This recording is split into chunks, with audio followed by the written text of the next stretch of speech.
irmãos, né, pelo esse retorno, a vocês que estão aqui, outros que vão chegar, né, e os que vão ver a filmagem, a nossa tradicional filmagem da aula, né?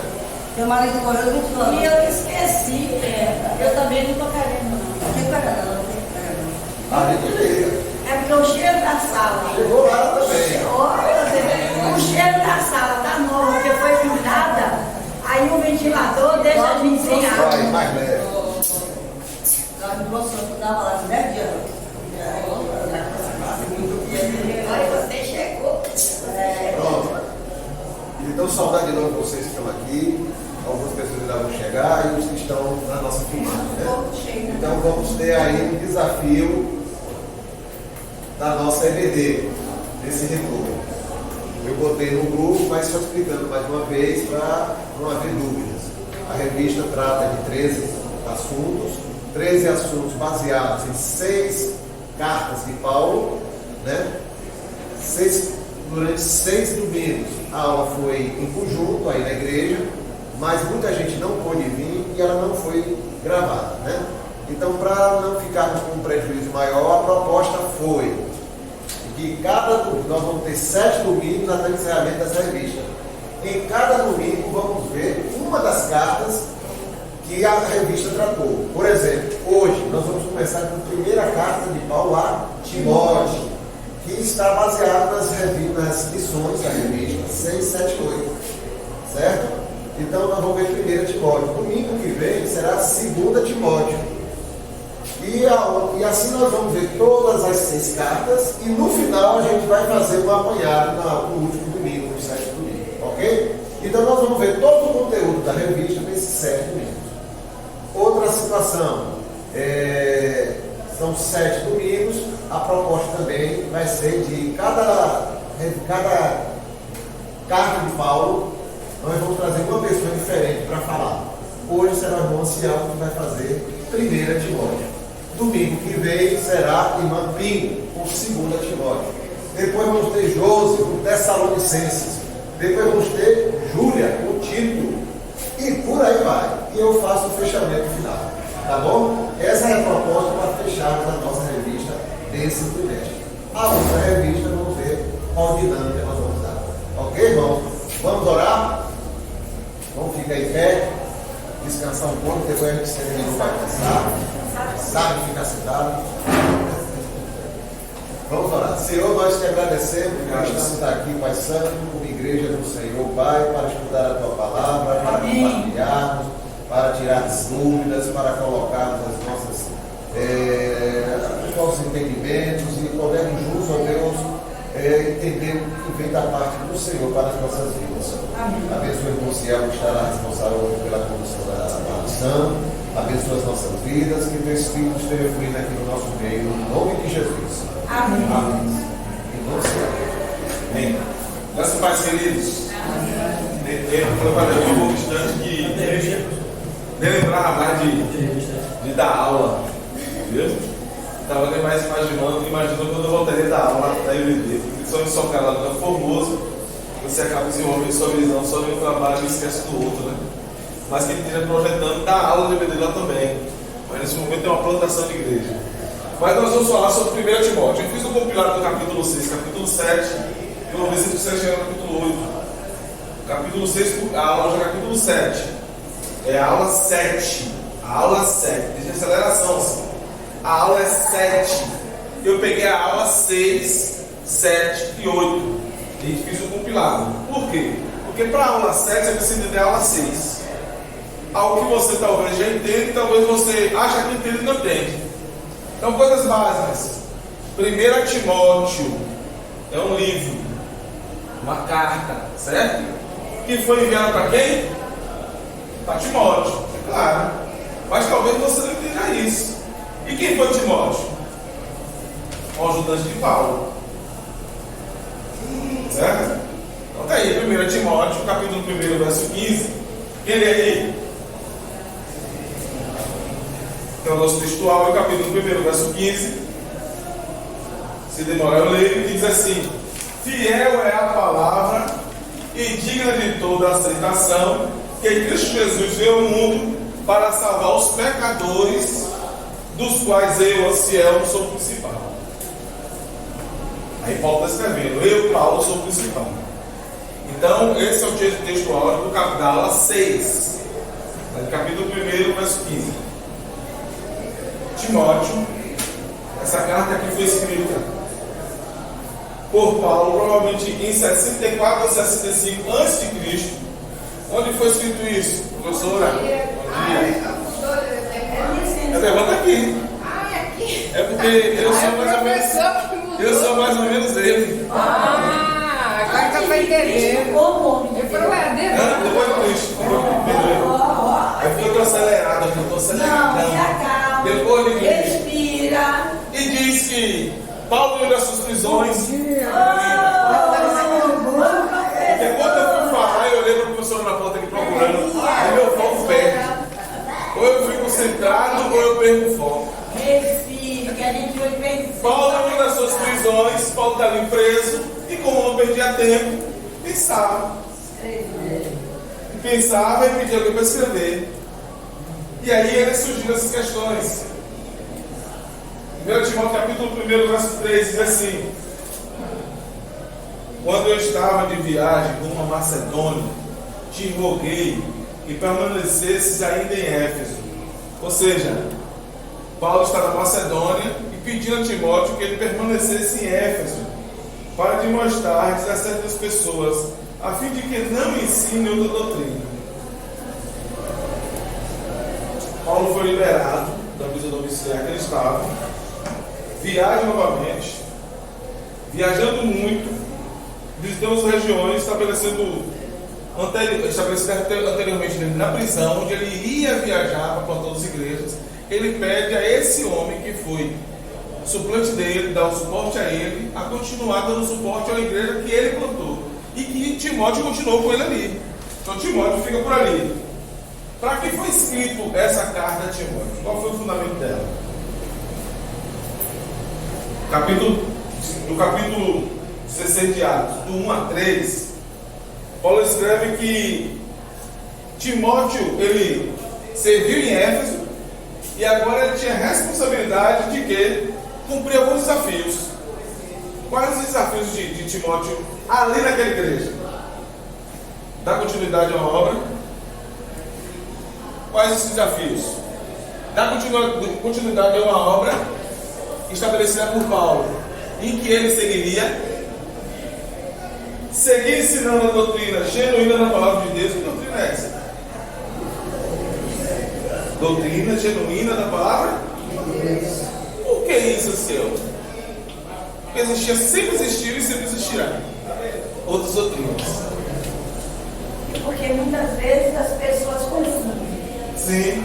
Vai dizendo que é cristão, cultuando outros deuses, desvirtuando a palavra do Senhor e querendo implantar a sua maneira, o seu jeito. Porque eu acho que isso estava acontecendo naquela época. Porque cada um de nós temos os nossos achismos. O que é correto para mim não é correto para você. O que é para você não é para mim. Então Paulo diz, nem para mim nem para você. Viva a palavra. Palavra de Deus. Então você vai ser responsável em trabalhar aí aquilo que eu já te ensinei.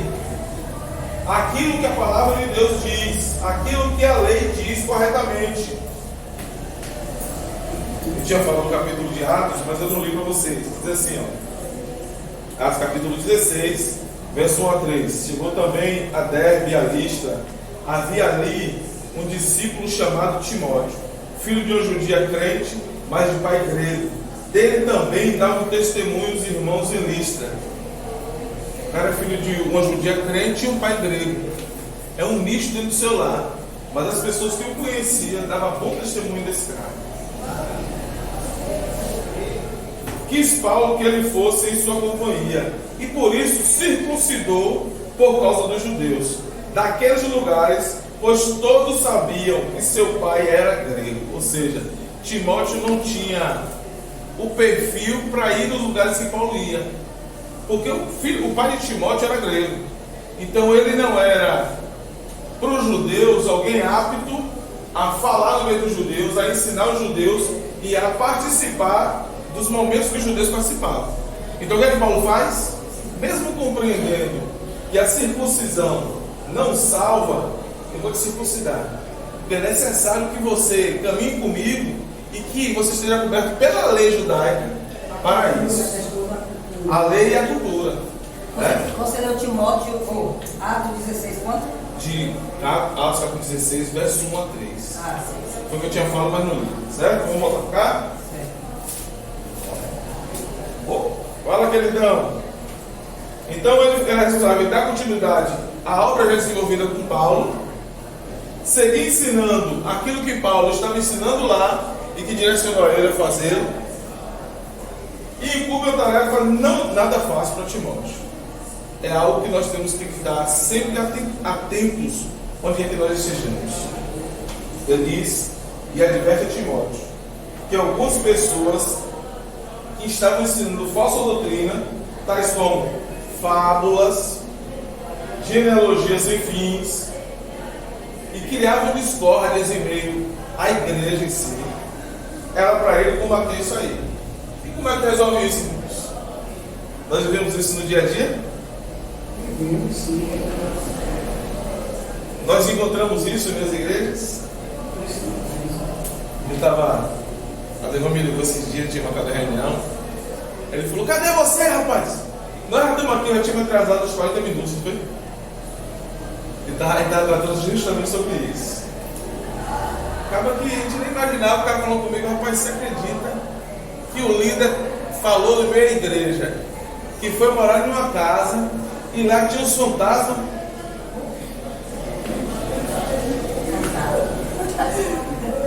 E ainda falou para os irmãos: tenha cuidado, que eles vão mostrar que é assombrada, meu irmão.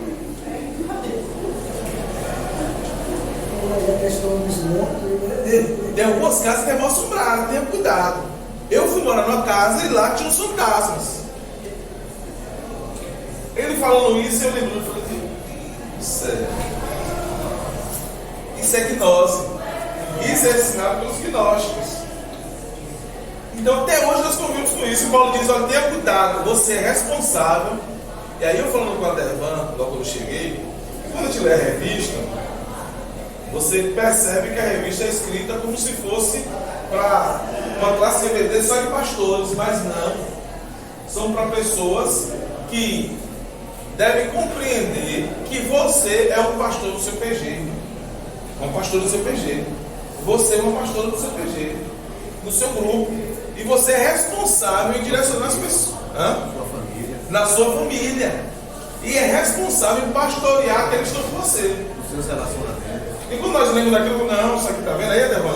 Você que está lá no Formoso, você tem que combater isso, tem que fazer isso. Sim, você que está lá no Formoso, o Adevan também, é responsável em fazer também. Porque algumas pessoas não vão chegar até ele, vai chegar em você. Irmã Ana, eu aluguei uma casa lá no Campo Formoso. Você acredita que eu tenho visto fantasma lá, irmã? Aí você fala: rapaz, lá na minha casa eu vi isso também. Era um fogo que bate assim? Aí você, cheio de pensamento gnóstico, você acaba embasando aquilo que a pessoa está vivendo no momento. Uma vez eu estava no passeio na casa de uma pessoa, casa de praia. Aí estava lá misturado evangélico, não evangélico, né? E aí lá no meio de um compartilhamento de palavra, aí uma irmã de outra igreja soltou uma pérola, né?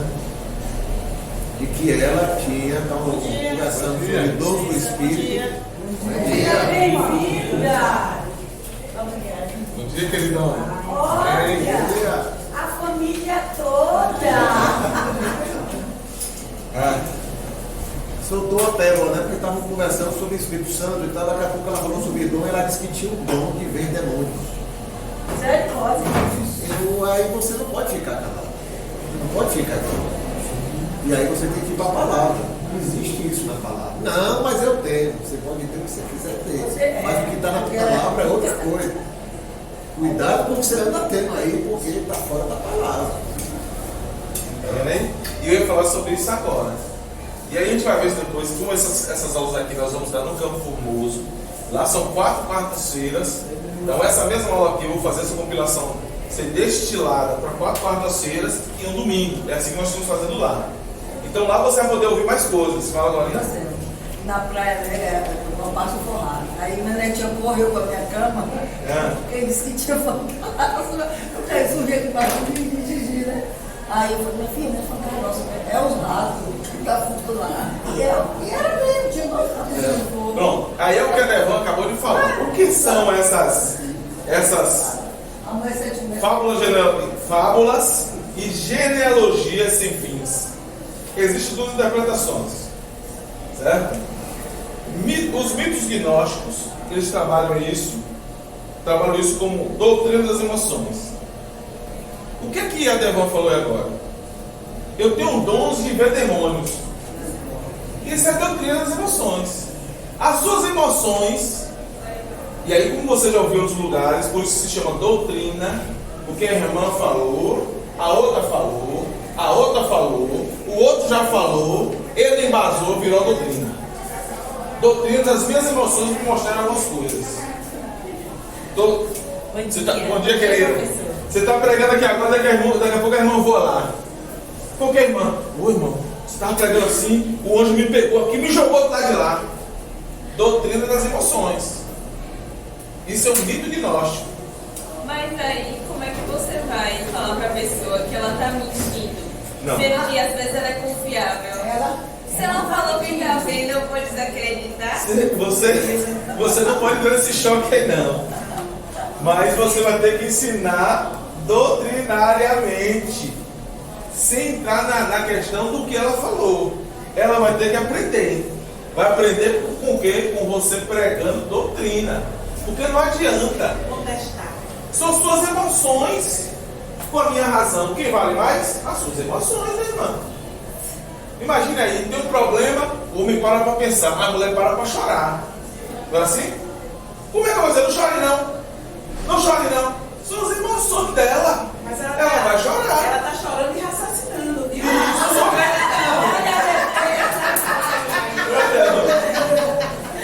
Então são as emoções. Quando chora. São as emoções, entendeu? Então, aí alguém fala assim. Ela disse que você também não é sensível, né? Eu estou vendo você estou chorando. Então, vamos lá. Fugiu agora a mente agora. A experiência. Então, algumas pessoas falam assim: meu irmão, você está questionando a minha experiência? Experiências são experiências. Experiências são experiências. Você deve ouvir, respeitar, mas logo após trabalhar isso. Porque você não vai entrar no chão. Na primeira pessoa você confronta logo, né? Você é um confrontador, confronta logo. Mas a primeira situação você deixar. Dá um tempo para a pessoa e você agora trabalhar as questões. Professor, mas muita gente cria o seu próprio monstro, você, né? A sua própria fantasia, a sua própria maneira de ver as coisas aleatoriamente ou coisas assim, né? Então você cria esse ambiente para você, aí você vê o que você não deve ver, e essas coisas aí. Você acaba vendo, você acaba sentindo, porque isso se chama doutrina das emoções. A minha emoção me mostra aquilo que é irreal. Como ela perguntou, né? Ela perguntou a questão como combater essa mentira que a pessoa está falando. Porque a pessoa, muitas vezes, não acredita na mentira. Ela pegou um caminho de engano lá atrás. Porque alguém falou. E seguiu. Agora, Ela não percebeu, muita gente não percebeu que entrou no caminho. entrando um pouco na minha área, Para né? voltar. Psicóloga. Porque assim, existe também, né, as questões de pessoas que realmente vê coisas, ouve coisas que são desestabilidades neuroquímicas. Minha área E também. faz com que a pessoa veja mesmo, e ele cria uma realidade psíquica que realmente não é essa que a gente vive e que realmente para eles aquilo ali é verdade. Isso a gente sabe que é uma alucinação visual, uma alucinação visual, uma alucinação auditiva, e a gente sabe que isso existe, já é uma doença, né? Uma doença psíquica que tem que ser tratada. Então, pode ser que uma hora dessa essa pessoa está tendo esse surto, e aí confunde a questão espiritual com surto, precisa fazer uma análise para ver o que realmente é. E geralmente. Que existe, pessoas que veem isso. Ah, mas eu sou crente, sim, mas o crente tem suas vulnerabilidades também, que pode ter esse surto também. Isso. E aí para mim é fácil porque eu convivo com isso sempre. Eu Você, trabalho né? com isso. Você Já tem um problema também de denominações que exploram muito essa área em vocês. que eu já fui. Claro. E aí a gente vê aquelas pessoas assim, de repente, parece que estão assim, ficam entrando assim, começam a rodar, a rodopiar, né? A dizer que tem revelações para fazer. A gente fica assim, complicado, é complicado.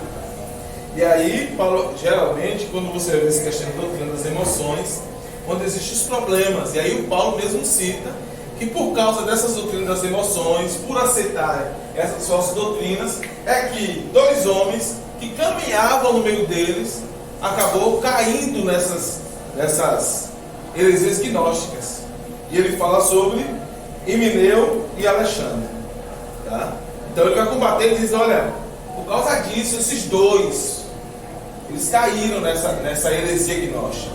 Então você vai combater isso no meio da igreja. E nós temos que combater isso até nos dias atuais, compreendendo que isso não é um dever do pastor em si, do líder, mas é um dever seu, é um dever meu, é um dever nosso.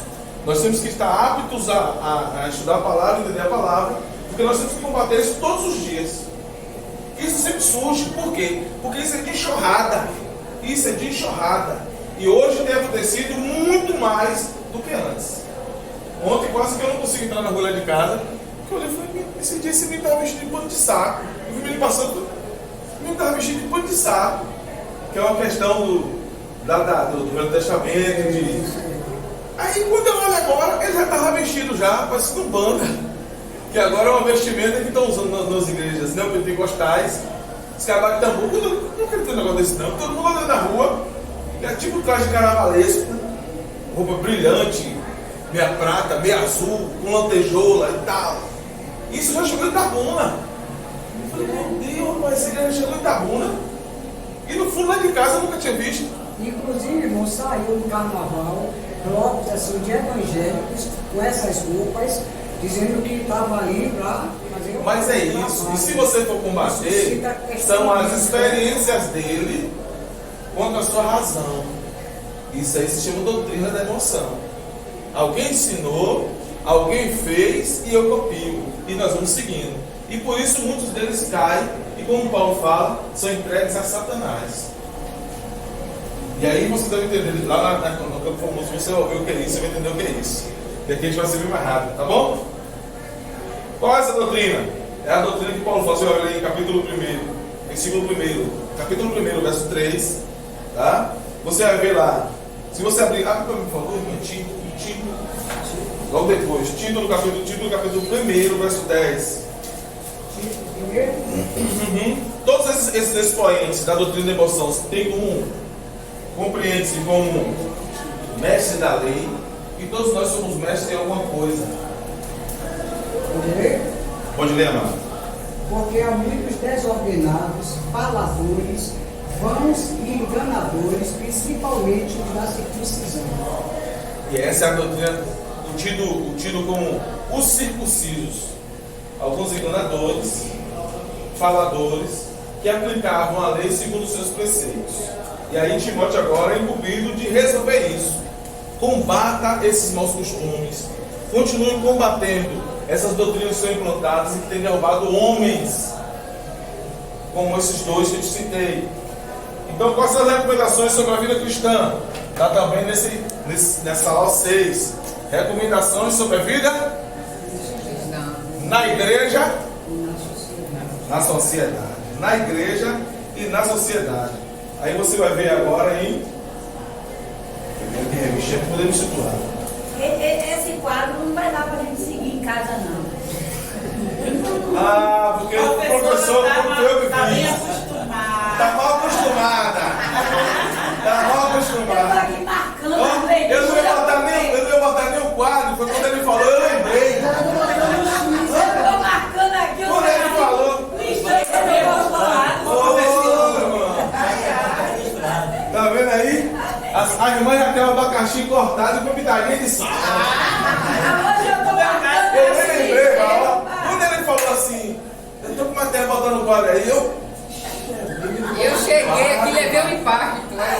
botando o quadro, aí eu fui lá e pá. Ele bota tudo detalhadinho no quadro. Aí eu pego, aí a gente não precisa nem marcar, e agora eu estou aqui. E ele me deu uma dica, viu, professor? Ele me disse que tem uma pessoa, que eu não vou revelar o nome, a ele para fazer um resuminho, porque a minha maior dificuldade na classe é fazer o quadro. Aí eu digo, ai, que maravilha, a próxima vez que eu for escalada, já sei quem vai fazer o quadro. Já disseram que nós somos gêmeos, né? Sim. Agora ele é uma coisa, eu sou outra. Talvez ele seja um gêmeo bom. Eu sou o malzinho. Eu sou aquele totalmente diverso da pessoa dele. Enquanto ele é muito organizado, eu sou totalmente desorganizado. A ver se todo mundo E a gente tem que conviver com as duas coisas. As duas coisas, não é psicóloga. As duas coisas. Mas aí você faz como uma professora que eu tive, eu me organizo na minha bagunça. Bom, então no que ele é para detalhar, eu sou para falar. Então, a gente se embora aí, tá bom? Não precisa anotando. Não que a professora fala muito real, porque e aí não vai dar para confrontar, entendeu? Não dá para confrontar, por quê? Porque às vezes, e aí você não vai, nossa, e como é que eu vou saber? E agora, é experiência, entende? Experiência, porque um ancião ou uma psicóloga, ancião que já trabalha nessa área, já compreende, e a psicóloga para a profissão dela, ela já olha e diz, calma, calma, vontade, professor.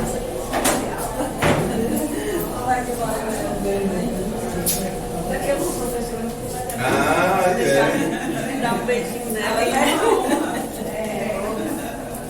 Então, vai surgir aqui agora, o cara vai... Eu tô vendo aqui agora um demônio passando na porta aqui. Aí a psicóloga fala, cara, deixa eu falar, cara. Porque ela já detectou a variação dele de emoções. Um ancião já compreende, olhou pro cabra, já viu e falou, já sei quem está aqui. Aí o mundo espiritual vai falar assim, afastou do mundo, repreendeu do mundo. Repreenda. Não, o cara só tem problema neurológico. Entende? Na nossa vida diária, a gente vê demônios e pessoas atrapalhadas. Toda hora. Aí aproveita. É por separado, tem que estar dentro. Isso é todo lugar. Você acha alguém que queira lhe dar um vocego, como lhe dá dica, dar uma quebrada em você, e assim, você tem que estar dentro. Não é só uma reunião, numa igreja, que vai achar isso não. É no mundo secular mesmo. No mundo secular mesmo, tá? Então você tem que discernir, para você compreender, e aí você não deixar isso entrar no meio doutrinário da igreja em si. Porque geralmente as pessoas, principalmente com problemas neurológicos, ela tem tendência a ser um bom líder. Ela se envolve e você fala, rapaz, esse cara não é do que eu. O problema dele é de uma sagacidade tão grande. O problema dele é para onde ele leva. O problema é a conclusão de tudo Os isso. seus liderados. O problema é a conclusão de tudo isso. Tá? Conclusão de tudo isso. No final você vai ver o estrago feito. Ia falar, não. Pronto, então capítulo 1 de Timóteo, versículo 8, diz assim, ó. 8 a 14 diz assim: sabemos, porém, que a lei é boa, se alguém dela se utiliza de modo legítimo, tendo em vista que não se promulga a lei para quem é justo, mas para transgressores, e rebeldes, irreverentes, e pecadores, e ímpios, profanos, parricidas, homicidas, impuros, sodomitas, raptores de homens, mentirosos. Ixi, esse trabalhinho. Então vamos devagarinho. Olha lá, ele diz: para quem é essa lei se promulga para quem é justo, mas para quem se promulga, não se promulga para os justos, mas para os transgressores, os rebeldes, os irreverentes e pecadores, ímpios e profanos, parricidas e madricidas, homicidas, impuros, sodomitas, raptores de homens, mentirosos, perjuros e para tudo quanto se opõe a sã doutrina. Mas existiam esses homens aí que usavam essa lei, porque eles eram os doutos da lei, segundo eles eram os mestres da lei, os circuncisos, o da circuncisão, eles se denominavam o da circuncisão, usavam em proveito próprio. Tá? Então Timóteo era responsável agora em trabalhar sobre a vida cristã na igreja e na sociedade. Como é que ele deveria trabalhar? Lá, na nossa compilação, que havia maior tempo, nós vamos trabalhar cada tópico desse. O que é que Paulo está falando sobre matricidas, sobre parecidas, sobre sodomitas, tá bom? E ele vai falar também sobre orientações sobre como viver o pastor. Ó, agora é com você, Vandervan. Ó, senhor, Geraldo. Não é assim, irmão? É assim mesmo, irmão, não? 1 Timóteo, capítulo 1, verso 15 a 20. Como você viver, como eu viver, como nós devemos viver. Porque você é pastor da sua casa, você é pastor da sua casa. E aí nós vivemos hoje segundo as doutrinas das emoções. E por que assim? Por que a gente não chama de pastor a professora ali? Por que a gente não chama de pastores? Ah, Devan, você é pastor e na igreja, a pastora Fabiana. Aí nós levamos essas questões, isso tudo o que nos traz esses questionamentos e esse querer ter a convicção de que devemos ter pastoras são as nossas emoções. Porque você é muito mais do que você quer ser. Você é pastora do seu lado. Mas você não precisa do título. Como eu também não precisa estar aqui. Ô psicóloga. Ô doutora delegada. Ô doutora advogada. Eu não preciso para trabalhar os seus títulos aqui. Estou lhe falando porque eu estou vivendo uma situação como essa. Aqui, um irmão que morava comigo com o tempo. Se ele chegasse aqui agora, ele ia tratar, ia priorizar primeiro a delegada. É um carro, é uma lei, é um carro mais forte e que pode me dar um suporte se eu necessitar. A advogada. E aí tudo que ele falasse, ele ia falar primeiro com a delegada, ele ia falar com a advogada, depois ele falava com a psicóloga. Entende? E os demais ele ia falar assim, irmão. Você quer falar com o irmão? E se o irmão levantasse a mão, sim, doutora, a senhora perguntou o quê? Não, o irmão levantou a mão. Mas a prioridade primeiro é a senhora, né? E aí ele ia ficar trabalhando essas questões. Por quê? Esse quê? Esse quê? E às vezes nós não entendemos isso, nós questionamos e já damos um atrito sem compreender que é o psique que está afetado. Então vamos voltar para lá? Isso faz com que muitas pessoas rejeitem a igreja por conta disso. Vai a primeira vez, vê esse tipo de situação e generaliza. E diz, eu não vou mais lá não. Porque lá é um lugar onde as pessoas são priorizadas pelos títulos que elas têm. E rotulam a igreja, sendo que o rótulo teria que ficar na pessoa e não na igreja. Porque é um problema só dele. É dele. Mas você não vê isso, porque ele é muito inteligente, ele é um cara muito bom. Então você nunca vai ver isso. E a igreja acaba pagando esse preço. Tá? E aí Paulo vai falar agora, você vai trabalhar aqui as orientações sobre como você deve viver. Como os líderes devem viver. Aí dizem, igreja de Osópolis, isso é igreja de rico. Eu digo, não, minha irmã, eu tô lá. Pô, eu tô aqui desde 2009, irmão. Quebrado, mas do que bolacha de terceira. Desde 2009, eu cheguei e vivi isso, e me irei com isso, e eu olhava e falava assim, por isso que fulano ali. Aí depois eu poder falar que você é besta, rapaz. Deixa de preconceito bobo. Porque o preconceito está em mim. Tira o preconceito de você, vai viver sua vida, rapaz. E chegou ao ponto de dizer para mim, irmão, eu quero lhe pedir perdão, porque minha vontade era dar uns murros, irmão. Eu tinha um ódio de você, irmão. Aí eu falei, por quê? Eu falei, porque você, para mim, você tinha preconceito sobre a pessoa, porque eu era preto, porque eu era pobre. Aí a irmã estava só cumprindo a função dela, a irmã nem entendia que eu olhava para ela com ira. Então deixa de ser preconceito ver sua vida, rapaz. Vai ver sua vida e entenda que você tem responsabilidade, assim como a Devan tem, como o pastor tem. E nós queremos cobrar e falar assim, pastor, você não está vendo isso? Você está vendo? Se você está vendo, porque Deus te permitiu ver. Você não é cego. Vai lá e faz você. Ajuda o ministério a caminhar. Ajuda o pastor a caminhar. Compreenda que o papel principal é de Deus. E Ele dá a cada um um instrumento. Se você está aqui, você é um galho dessa árvore. Você faz parte desse ministério. E você é responsável tanto quanto o pastor. Porque talvez o pastor nem viu. E você está aqui para quê?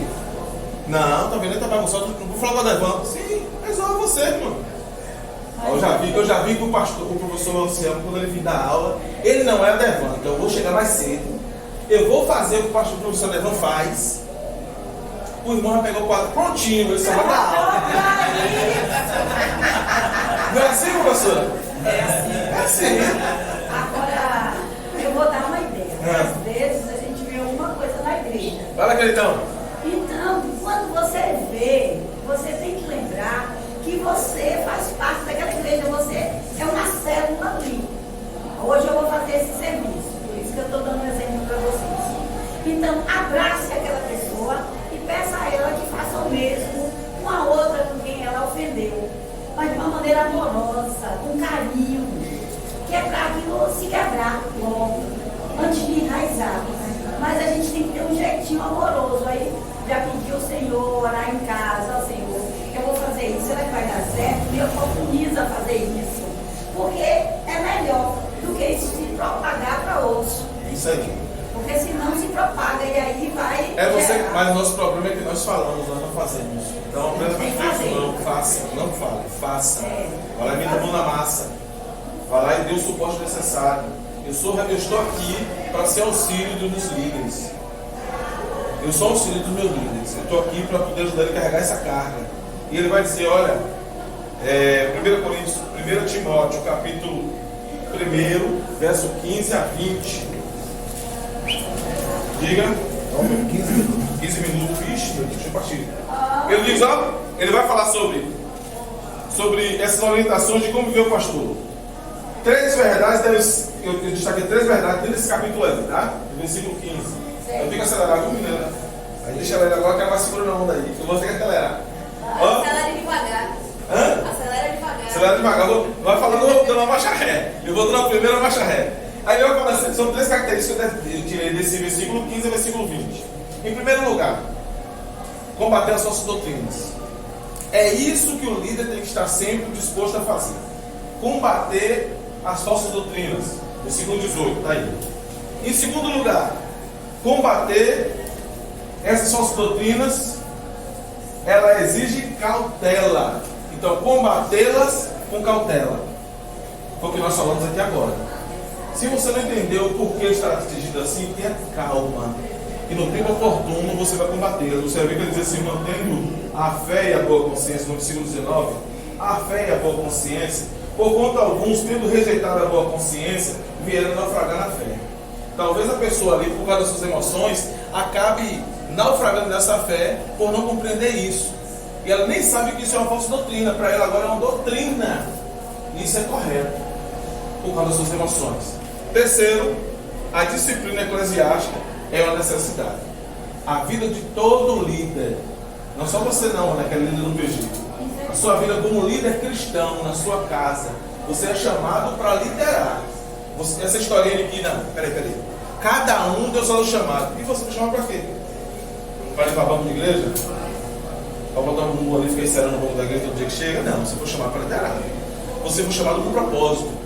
E eu falo sempre lá na congregação, você não foi chamado para ser crente, não. Você foi chamado para ser servo. Servo faz. Essa visão de, não, cada um, Deus dá um chamado. Talvez se não seja humilde, vai ser preguiçoso. Vai ser preguiçoso. Vai fazer aquilo que o Senhor te chamou, ganhar almas por reino. Você não foi chamado para ser crente, não. Foi chamado para ser servo. E servo trabalha. Servo da sua vida por isso. Então você foi chamado para, na sua vida, você ganhar alma. Até você morrer. Amém? Amém. Pronto. E aí nós vamos jogar para o outro. Ó. A oração por todos os homens e autoridades, inclusive. Você vai ver do versículo capítulo 2, verso 1 a 4. Eu separei, mas também três fundamentos da oração no culto público. Qual é o primeiro fundamento? A primazia da oração. Antes de tudo, pois exorto que se use a prática e súplica. Capítulo 2, verso 1, parte 1. Segundo lugar, a variedade da oração. Aí Paulo vai falar sobre isso, ó, que se use a prática de súplicas, orações, intercessões e ação de graça. Eu vou dizer isso aí. Eu estou fazendo um chamado para que você vá lá no culto, quarta-feira, assistir o culto com a gente, e aí você vai ver a gente trabalhar esses tópicos aí. Quando Paulo fala sobre as súplicas, sobre orações, intercessões de ações de graças. Nós vamos servir esses 3 aí, tá bom? Não perca a oportunidade não. Em terceiro lugar, o alcance da oração. Eu falei sobre a primazia da oração, sobre a variedade da oração, que o Paulo está falando, e o terceiro é o alcance da oração, em favor de todos os homens. Essa oração, a sua oração, tem alcançado seu pai, sua mãe, seu filho, os seus não. O seu alcance da oração tem que ser além da sua casa. Paulo está falando que é em favor de todos os homens, em favor dos reis, do presidente atual, dos governantes atuais, do vereador que você não gosta, daquele que você não votou. É difícil, né? Pois é difícil. É difícil. É difícil. Entende? Porque nós somos políticos ou apolíticos. Mas você deve orar por ele. Paulo está dizendo, ore por ele. O alcance da sua oração tem que sair da sua casa. Deixar de orar só para o seu filhinho. É porque eu sou uma Débora assim. Ora para o filho do outro também. Olha pelo presidente, que ele é filho de alguém. Ele não é filho de chocadeira. É filho de alguém. Você é Débora, mas você não ora pelos presidentes, pelos secretários, pelos governantes. Ele não é filho de chocadeira, ele é filho de alguém também. Entende? Em favor de todos os homens, em favor dos reis, de todos os que se acham vestidos de autoridade. Capítulo 2, verso 1 e 2. Tá? A oração tem um alcance universal. A nossa oração tem um alcance universal. E em quarto lugar, os propósitos da oração. Tá? A igreja primitiva é algo constante de oposição, perseguição, de modo sábio, orarem pelas autoridades. Então, se eles viviam ali na perseguição, eu não vou socorrer, eu não vou ser só perseguido. Eu entendo que eu devo orar agora pela autoridade, para que ela seja revestida pelo poder que vem do alto. Só sendo revestida pelo poder que vem do alto, ela vai deixar de perseguir. Não é assim? Mas nós esquecemos disso. Nós esquecemos disso. Então nós, como líderes, nós devemos compreender que a nossa oração, ela tem caráter universal. Se a coisa está feia, eu tenho que orar, porque ela só vai ficar melhor quando a pessoa compreender. Porque muitas vezes também eu já compreendi e não melhorei, mas eu tenho que orar para que o Senhor possa me revestir do poder individual e que eu possa mudar esse caráter que não foi mudado ainda. Tem? E aí vem o estudo 7, que é o dever dos pastores, os deveres dos diáconos e os cuidados com o devido doutrinário e o exercício do ministério pastoral. O pastor deve ser, deveres dos pastores. Também estava assinando na aula dele, né? Então seja repreensível. Seja repreensível. Você vai ser ali, você vai ver em capítulo 3, verso 1 a 7. Que diz: fiel é a palavra, irmão. Se alguém aspira ao episcopado, excelente obra é. É necessário, portanto, que o bispo seja repreensível. Não, estou falando com você, Anselmo. Está falando com você que aspira ao episcopado, quer ser pastor, que você que lidera a igreja, você está estudando. Não, está falando com você. O crente é necessário, portanto, que seja irrepreensível, esposo de uma só mulher. Para assumir o cargo, é determinado isso. Mas na sua vida pessoal, é necessário que seja isso também. E agora eu vou discernir o que os teólogos falam sobre isso. Tá? Para depois a gente não olhar e falar assim: eu estou condenado porque eu sou divorciado e casei novamente. Não. Depois eu vou falar sobre isso aí. Porque às vezes nós fizemos, e eu já fiz isso. Confesso a vocês, eu já fiz isso. Comecei o seminário, aí você fica cheio de asa, e você tem um pensamento deturpado sobre algumas coisas, e você combate algumas questões, e aí o irmão foi e me jogou na cuca na hora. Eu, o pastor Hélio. Aí perguntou o negócio, eu debatendo com o pastor as questões teológicas, o irmãozinho estava do lado e falou assim: você quer dizer que eu estou condenado? Eu falei: por quê? Porque eu vi você casar novamente. Eu dei uma resposta sem confiar, áspera. Entende? Mas por causa da minha ignorância. Então, eu alerto para que não aconteça isso novamente. Quer dizer, nós temos alguns conceitos segundo a nossa ignorância. Aí você lê algo e você tem aquilo ali como ponto teológico principal. E você não entende o que o autor está dizendo aqui sobre isso. Tá? que ele está falando a questões de o porquê aconteceu o divórcio e as permissões do casamento.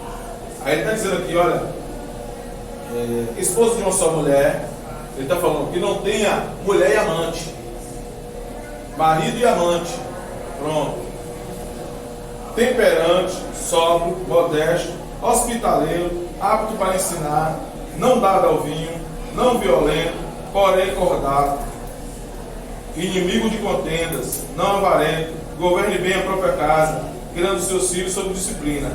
Gente, e aquele crente, aquele líder que o filho não vem para a igreja? Ele não pode assumir? Uma coisa não invalida outra coisa. Você pode ser um discipulador da sua casa, mas por livre-arbítrio seu filho não está vindo para a igreja. Eu já ouvi ele dizer que no dia que meu filho desviar, eu largo o ministério e entrego a igreja. Isso é ignorância.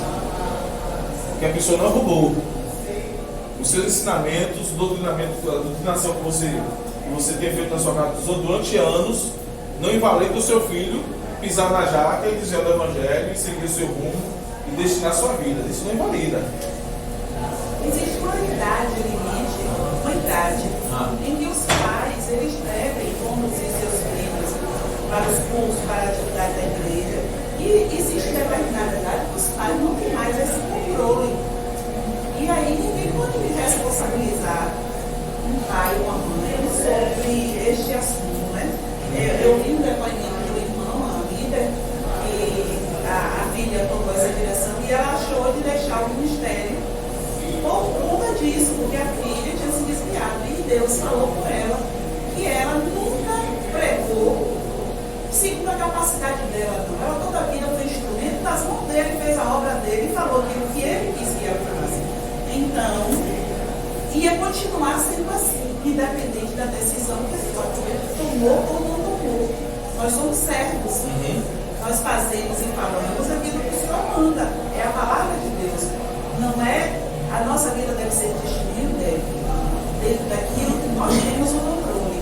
E nós não temos o controle sobre a vida dos nossos filhos. Ainda tem o contrário, assim, que filhos que veem mau exemplo de pais e pensam, eu não quero ser na vida o que meus pais e minha mãe são. Eu quero ser uma pessoa bem diferente. Eu quero ser uma pessoa ética, eu quero ser uma pessoa que tem todos os meus princípios. Olha a contradição, né? Muitos filhos percebem e aí querem ser totalmente o oposto daquilo que os pais são, porque são maus exemplos dentro de casa. E aí o líder que pensa dessa forma, ele tem que ver esse viés que está dizendo aí. São muitas pessoas que dizem, não vou fazer isso que os pais fazem. Exatamente. Eu quero ter um ser humano diferente. Eu quero viver diferente dos meus pais. Pronto. Então você entender que mesmo discipulando, seu filho pode não viver o evangelho? Pode.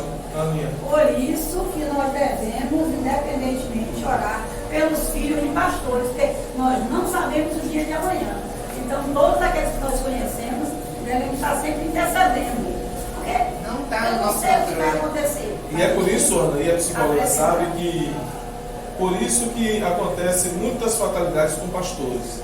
É você se sentir inútil, você ensinar os de fora e não conseguir injetar o que você ensina para os de fora dentro de casa. É verdade. É por isso que nós temos esse comportamento de compreender que tem essa decisão de que se o meu filho se afasta do evangelho, eu entrego o ministério episcopal. E nós temos que compreender que nós não determinamos a vida do outro, nós direcionamos. Cada um decidiu o que quer. Tá? Então Paulo vai dizer para ele que ele deve ser irrepreensível, ser marido de uma só mulher, uma pessoa equilibrada, dominada pelo Espírito Santo, respeitável, hospitaleira, que exerça o dom do ensino na igreja, que prioriza a sobriedade, pacífica, amável e honesta. Tá? Os deveres do diácono. Aí eu lembrei legal que você falou, foi Helena, a Helena falou sobre isso aí, e eu vi. O dever do diácono, eu falei semana, pastor Anderson Silva, ele falando a semana sobre isso. E eu falei com uma líder da igreja. Nós tiramos o exercício diaconal e cedemos agora o voluntariado. Aí a irmã falou assim, não, mas é muito bom. Aí eu brinquei com ela e falei assim, voluntário é o preguiçoso dizendo que faz alguma coisa. Ela falou, por quê? Eu falei, porque o diácono era aquele. E aí o pastor falou, são muitos pastores hoje, muitos pastores, que se converteram através da atividade diaconal. O diácono era aquele que cobrava, era aquele que estava atrás dos meninos, que direcionava, porque ele fazia aquilo entendendo o seu ministério. Ele vivia por amor à obra. O voluntário não. Ô irmã, você me ajuda nisso aqui? Chegou no meio do caminho, falta 10 minutos. Mas não, estou indo, viu? E acabou a conversa. Eu sou voluntário, falta 10 minutos, eu vou subir. O diácono não, ele fica até o fim. Eu só termino, eu só saio daqui quando acabar essa hora. Mas Então eu acho nós. isso tão generalizado, eu vi tanto voluntário. Não, é a questão do diácono, é o que eu estou trabalhando em seguida, não. O diácono, quando ele trabalha o dever do diácono, o diácono fazia aquilo ali entendendo que Deus o chamou. Isso para aquele tempo. Nesse tempo também, nós temos diáconos. Nós temos diáconos. E nós temos que trabalhar o voluntariado com esse entendimento. O problema é que nós não trabalhamos isso. Porque eu te chamo como voluntário e não te ensino a ser voluntário. Eu te chamo como voluntário e não te ensino. Capacita. E nós que somos líderes de PG mesmo, a dificuldade que você tem para você ajudar o ajudante, ter um ajudante líder, não é, Ana? Porque o ajudante líder nem sempre tem um compromisso. Por quê? Porque ele não entendeu ainda a função, ele não compreendeu. Porque nós queremos muito um ajudante, mas nós não ensinamos ele a ser. Entende? Por que tem os falatórios? Porque nós não ensinamos, nós não discipulamos as pessoas que estão abaixo de nós. E quando nós discipulamos a pessoa, quando a pessoa vê, não, peraí, não, vamos falar dele, não, vamos orar por ele. Porque a pessoa compreendeu qual a atitude, qual é o papel dela. A pessoa compreendeu para que ela está aqui. A pessoa compreendeu qual é a função dela como cristã. Entende? Então, a Fabiana está ensinando um coral. É muito mais fácil você dizer, não, irmã, não. A irmã vem outro dia, porque a irmã não sabe cantar, não. É fácil você fazer isso. Porque para você ensinar a irmã, vai gastar tempo. Você vai cobrar de você. Você vai investir mais o seu tempo. É muito mais fácil dizer assim, não. A irmã não dá para cantar, não. Quem foi que disse que chamou a irmã para aqui? Não é, Fabiana? Mas você entender a sua atitude. Oh, Deus me chamou para aqui, para que eu possa ajudar essa pessoa. Isso é difícil, é doloroso. Como você fala assim, você falando de vir para aqui, eu ouço várias vezes a música para eu entender. Aí eu falei assim com a Fabiana, eu falei assim, mas aqui sobe aqui e depois baixa aqui. Ela falou, não, é assim. Porque na minha ignorância eu entendi uma coisa, mas ela está se desgastando ali para aprender. Não, é assim, ó. Então ela tem que se cobrar, ela tem que se desgastar para ensinar. E se ela quiser, ela pode liberar pessoas dizendo, eu só quero você, que vocês cantam. Você não, sai. Você sai. Mas essa é a atitude diaconal. É uma pessoa que serve no ministério, compreendendo que Deus a chamou para isso. Mas o voluntariado dessa igreja pega não, claro.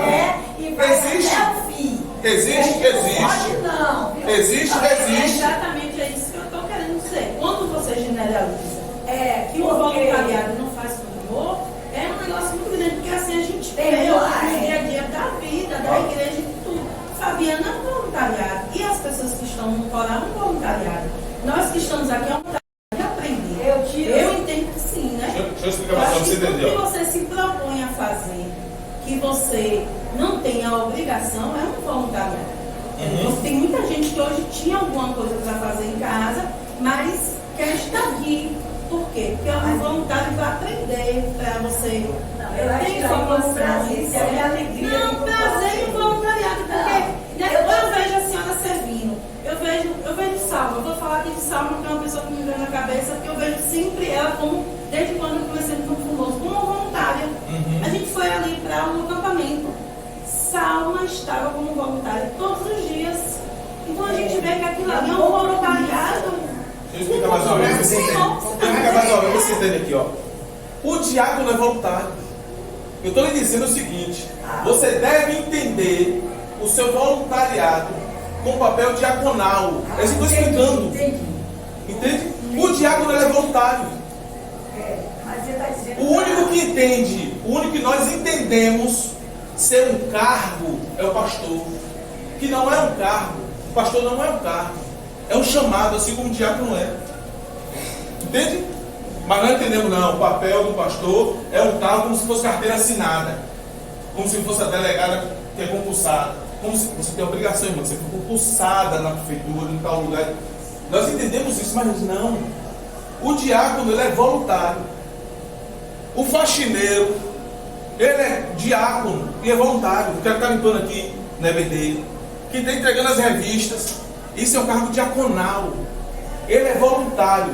Eu estou dizendo que nós precisamos ensinar os voluntários qual é o papel dele. Você não é chamado para ser... Você é psicóloga, eu só posso servir na minha função. Você não entendeu ainda. Você é psicóloga, você pode ir para a cozinha. Você é delegada, você pode ir para a faxina. Você é cantora, pode ir para a faxina. Quando nós entendemos que eu só posso servir na minha função... Olha, irmão, se tiver alguma coisa lá na minha área, você me chama, eu vou ajudar. Você não entendeu. Totalmente fora da visão do diaconal. Entende? Porque você vai fazer aquilo que você entende que é correto. Você não entende, não. Então você fazer o que é psicologia, o que não for, segue à frente. Você entende, Ana? Eu estou tentando explicar isso aí. Agora nós determinamos algumas coisas. Nós ouvimos, não encaixa e nós queremos. Não. Todos os voluntários, todos, ele deve compreender o voluntariado dele como um papel diaconal. Aí você tem compromisso. Aí eu não preciso te ligar. Ô, Ana, você esqueceu, Ana? Você esqueceu disso, Ana? Entende? Quando eu ligo para você e você não compreende, quando eu tenho que te lembrar, é porque você não compreendeu o papel. É até a consciência de que não você está fazendo para homens. Isso. Você está fazendo para Deus. E não está preocupado com cargos, com nomes que são dados para Deus. Você percebe? Lembrei agora um exemplo disso aí. Aquela história que a pessoa passou e viu 3 homens trabalhando na obra. E aí perguntou ao primeiro, você está fazendo o quê? Eu estou carregando uns blocos aqui para botar ali. E você, rapaz? Eu estou cavando uns buracos aqui, não sei o quê. E você? Eu estou fazendo um prédio. Os 3 estavam fazendo a mesma coisa. Mas cada um tinha uma visão do que estava fazendo. Eu acho que eu estou entendendo o que você está falando, é isso. É aprofundar na visão de cada irmão, de voluntário, seja lá que nome se der, né? Mas aprofundar a visão da obra num contexto maior. A obra a partir do coração de Deus, né? Não a obra a partir do que eu estou me disponibilizando, não. Porque eu entendo que Deus me quer ali. Independente do que eu vou fazer, do que eu vou estar participando, eu estou contribuindo para a obra do reino de Deus. Ana voltou essa agora. visão aprofundada em cada um de nós. Ana tem um grupo e é para toda a obra. Cozinha, não sei o que, tá beleza. Quando Ana vai para lá e fala assim, Glória, corta o tempero aqui. A Glória está só cortando tempero. Não, ela está na mesma obra que Ana. Aí você está fazendo o que, Ana? Estou ganhando aulas. Você está fazendo na cozinha que está ganhando aula, mas o Marcelo está no campo. Mas se eu não estiver aqui cozinhando, ele não está no campo. Se eu não estiver aqui orando, ele não está no campo. Se eu não estiver aqui organizando o local, as almas não vão ser ganhas, porque ele está indo no campo puxar as pessoas para aqui. Então cada um é o que Adão falou. Vê simplesmente aquele micro que está fazendo. Não observa o macro. Você é o papel principal do macro. Do macro. Então, Ana, vocês começaram agora, o dia de vocês vão fazer o almoço lá para a congregação, não é isso? Ixi, falou demais. Queima a língua. Então vamos lá. Então, por causa de uma ação hoje, você já almeja pessoas que serão ganhas lá no futuro. E vão dizer, essas pessoas vieram para aqui, deram do seu tempo, investiram o seu tempo com responsabilidade para que hoje isso acontecesse. E às vezes nós questionamos, falamos assim, o que bota na porta da sala? Marieta Costa. O que bota na porta da sala? Hélio Lourenço. Por que isso? Está endeusando, mano? Não, está dizendo, ó, essa pessoa, para que estivesse acontecendo hoje, ela fez isso. Ela foi o papel principal para que isso acontecesse. Entende? É essa a visão diaconal. Fizeram lá do nada. Minha sogra fala, nós carregamos os blocos para construir isso aqui. Quem já ouviu isso aqui? Nós carregamos lá da diaria nas costas. Quando o Livino morreu, eu lembrei de todo o passado. E lembrei da importância que ele foi. Pronto. E aí, Gil, uma coisa assim, eu fiz um histórico na minha cabeça. Então, são pessoas que merecem honra. A gente Então, aqui nessa sala confortável. você lembrar disso aí. Eu fui na casa da senhora e falei assim, princesa, o que você precisar, pode falar comigo. Se eu tiver meu número, pede secretaria que eu venho aqui te servir. E a pessoa fala assim, estou incomodando. Você não está incomodando, não. O que me incomoda é eu não poder te servir. Porque nós sabemos o prestígio que você tem. O que você foi para a obra do Senhor. Entende? É essa a visão do voluntariado diaconal. Voluntário por voluntário, Deus não precisa disso, não. Deus não precisa de você, Deus não precisa de mim. Deus não precisa do meu dinheiro, do seu dinheiro. Deus não precisa disso. O que Deus quer é que você glorifique o nome dele com a sua vida. Entende? Isso não é desfazendo do voluntário, não. Porque quando eu chamo você para voluntário, eu chamo 10, eu estou tendo a oportunidade de ser bênção no reino de Deus. Bênção. Eu estou tendo a oportunidade de ser bênção no reino de Deus. Eu não estou te prestigiando, não. Ninguém. Mas dando a oportunidade de você ser bênção no reino de Deus. E esse fala a pessoa, irmão, eu estou te chamando lá. Eu quero te abençoar. Quem mais abençoado é quem faz, não é quem recebe. E quem faz sabe. Vamos lá? Capítulo 4, verso 1 a 11. Ele fala sobre os cuidados dos desvios doutrinários e o bom exercício do ministério pastoral. Nós temos que ter cuidado com isso. Paulo informa a Timóteo sobre os perigos da apostasia. São aqueles que estão ali vivendo o evangelho e apóstolos da fé por causa desse desvio doutrinário que acontece no meio da igreja. Porque justamente essas doutrinas das emoções, quando elas acontecem, elas sempre causam devastidor depois dela aí. É o boom. E quem nunca viu a igreja sobrelotar por causa desses desvios doutrinários, porque nós somos cheios de emoções, nós acreditamos no que nós podemos ver, não naquilo que nós só pensamos. Quem nunca viveu isso? Você é no livro da caminhada, doido para falar em língua, doido para falar em mistério, soltar poder, doido para soltar gamberrá. Por quê? Porque eu via muito isso. Chega no lugar e aí depois você vai amadurecendo na fé e você vai vendo, meu Deus, a mesma pessoa que era cheia de poder, cheia de unção, cheia de mistério, não besteira aqui, a pessoa totalmente fora, desconecta do evangelho, desconhecedor da Bíblia. Entende? Então, o voluntariado também é isso. É para lhe discipular, para você compreender. Ninguém precisa do seu trabalho, precisa da sua compreensão bíblica, para que você seja salvo. Porque muitas vezes você está caminhando no meio do evangelho, mas não teve ainda o papel do amadurecimento para que você compreenda. Entende? E você na caminhada você vai compreendendo, agora eu entendi, Adeva, você tanto tempo, Adeva, eu não entendi nada do evangelho. Agora eu estou começando a entender. Agora eu estou começando a compreender o que é isso. Então, o nosso erro é você fazer o voluntariado em si, sem discipulado. Porque a pessoa fica ali só dando serviço, gastando o seu tempo, o seu suor, o seu esforço, mas não compreendeu o evangelho. Não sabe o que é o livro da obra. Entende? Às vezes eu estou aqui só porque a Adeva me chamou. Às vezes eu estou aqui só porque eu quero agradar a Devana, agradar a fulana, agradar a ciclana. Eu não estou aqui por amor àquele que me chamou, que é Cristo Jesus.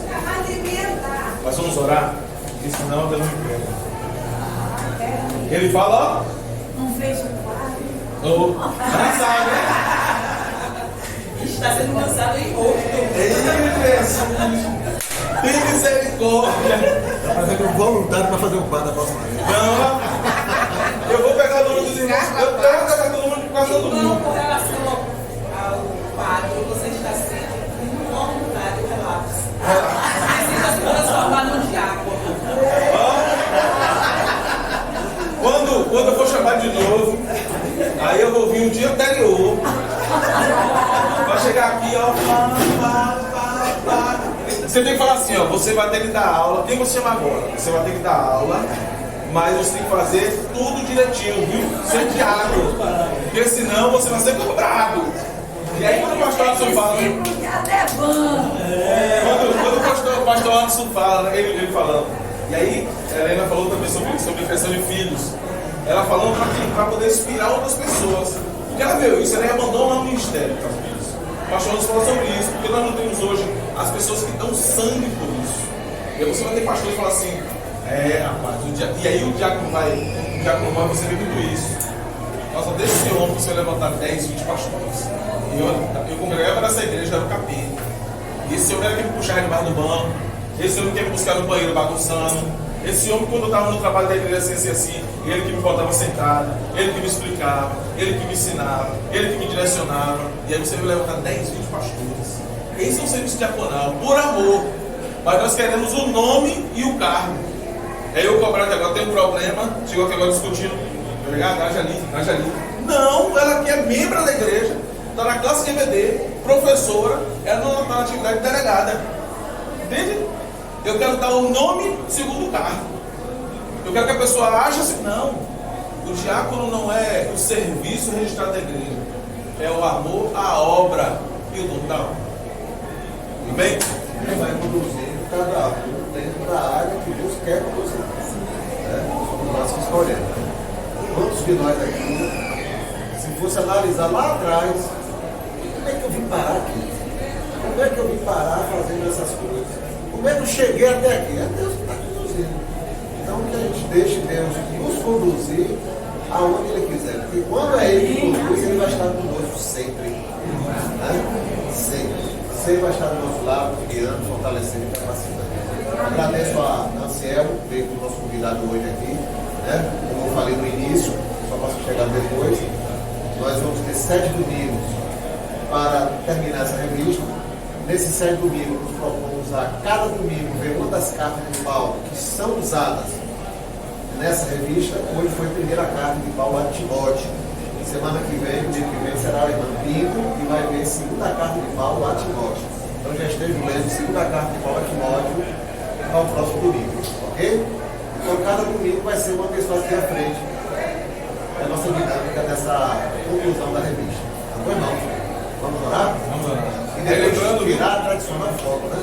lembrando o que a Nevã falou. Quantas vezes, irmão, nós que trabalhamos em frente de ações, as pessoas, nós chegamos, começamos a fazer e a gente nem imaginava estar fazendo o que faz hoje. E de contrapartida pode não ter chegado a você, mas alguém olha e diz assim, a chegou, já quer tomar conta do espaço. Ela acha, por quê? Porque eu tenho um preconceito, é meu. O preconceito sobre uma pessoa, o preconceito sobre uma atividade, o preconceito sobre uma ação. E é melhor eu julgar do que eu fazer. Entende? Mas você, quando você olha hoje e diz assim, Senhor, eu nem imaginava que você está fazendo isso. O Senhor me levantou para que eu fosse bênção no reino. Né? E nós nem imaginávamos fazer algumas coisas. Mas nós compreendemos que por amor ao reino, nós fazemos, nós nos doamos, nós damos, nós servimos. Quero apresentar minhas visitantes. Bernadette, minha cunhada, e Dona Jacina, minha sogra. Sejam bem-vindos, Sejam muito bem-vindas, viu? Vou pedir a Vera para estar encerrando. Olha outras vezes, viu? Quantas vezes quiser. Pode ser tudo de por favor. Grandioso Pai, graças a Ti, Deus, Pai, eu te agradecemos em nome de Jesus por este dia lindo, maravilhoso, por ser obrigado para nós, que nos trouxe aqui, um dia aprendemos a Tua palavra, continuando a nossa trajetória cristã, no conhecimento ao Senhor, de buscar ao Senhor. Abençoa, meu Deus, neste momento, em nome de Jesus, e conduz cada classe para a glória do Teu nome. Amém.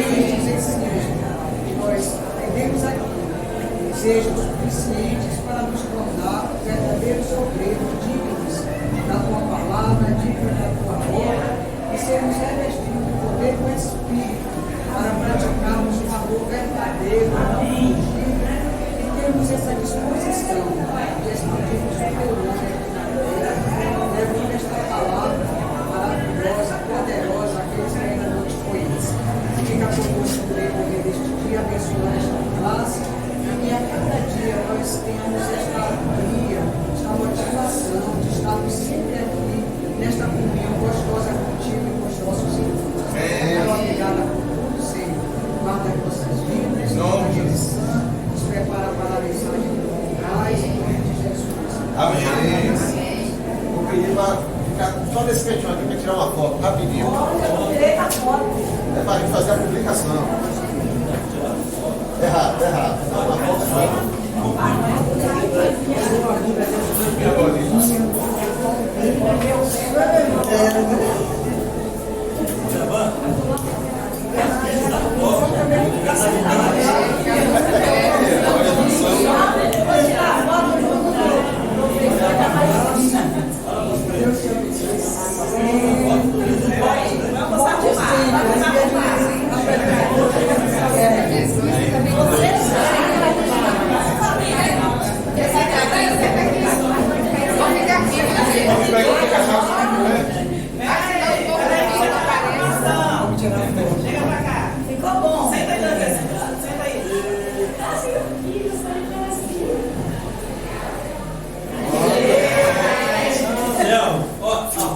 passa, e a